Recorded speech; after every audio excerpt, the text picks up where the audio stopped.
All right, well, welcome to the show. That's what we're calling this. We're going to be, our mission at the Fellowship of Christian Athletes is to see the world impacted by Jesus Christ through the influence of coaches and athletes. And one of the ways we do that, one of our methods, is to and through the coach. Actually, that is our method. And so I thought the best way to do that is to start a show, to be able to minister to coaches. And the best way to do that is through coaches. And so my first guest of the show, I'm just proud to have him here.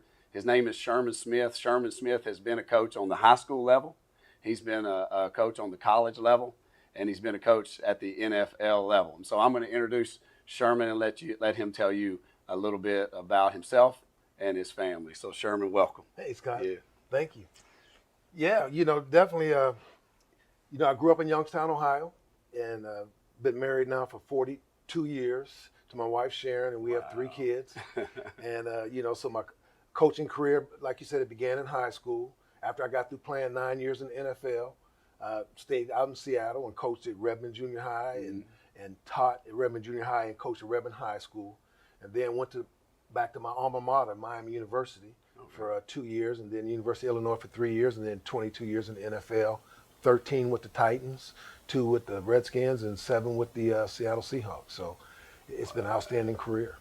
That's a long tenure, and that's really why I wanted to have you here, Coach, is because of that tenure. We have a lot of coaches out there, and a lot of coaches that I talk to. It seems like every time I go, especially in November with football coaches, this is relevant for every coach in volleyball or lacrosse or baseball. But being a football guy, at the end of the season in November, I'll go to coaches' locker rooms and they'll tell me, I don't know how much longer I can do this. Yeah. Just the pressure from parents, from pressure from administration, and just the overall family. They have their own families. Their wives have to hear the comments in the stands. Oh yeah. And so what I wanted to ask you, we had lunch a while back, and I was really intrigued, and that's really what spurred this video on, and actually this show. But I wanted to ask you your why.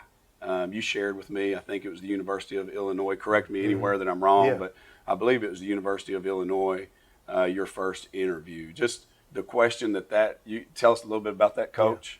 His history. Okay. This is a Christian show, by the way, so we're all about Jesus. Okay, so we don't all right, that's good. That's good. Let's let it go. And so I believe you said he was a Christian coach. But just you go. I want to give that over to you. Share about that coach and share about how you got to your why during that interview. Well, to get to that why, I have to back it up and get to the why when it first started for me. It was in high school.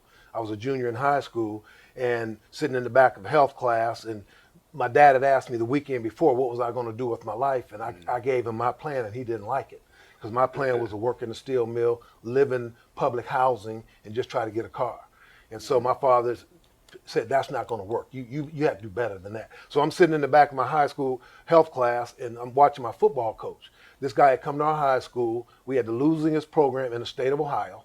He came there, and in 3 years, he turned that program around, and he turned it around he changed it from the inside out. He talked to us about how we looked at ourselves, how we looked at other people, respect for yourself, respect for your community, and it just went there. He turned it inside out. And I remember sitting back there, and I know it's a God moment then when I said, that's what I want to do. I want to be a coach. I want to be a coach. I want to make a difference like Coach Knox made. Wow. So that's when it began for me. So then as I became one, so then I want to go into coaching. So I coach, I play football. Then I go into coaching. So that's why when my career ended, I was excited so I could get started to do what I wanted to do. Because playing pro football was not that wasn't a plan. Right. So anyway, the why part of it. So that why I started with Coach Knox. His example said, man, I want to make a difference like Coach Knox made. So then in between that time, I accepted Christ. I became a Christian. And so God gave me even a bigger purpose. Right. So when Lou Tepper asked me that question, why do you coach? He said, do you coach to make a living or do you coach to make a difference? I said, I coach to make a difference because I realized then that coaching was not my job. When I became a Christian, coaching became my ministry. So I looked at it as ministry. So I do this to make a difference. And so, Lou, like I said, Lou was a Christian. And so I didn't fumble on this thing. I said, no, I coach to make a difference. And I knew that's what it was about for me. It was about making a difference for Christ.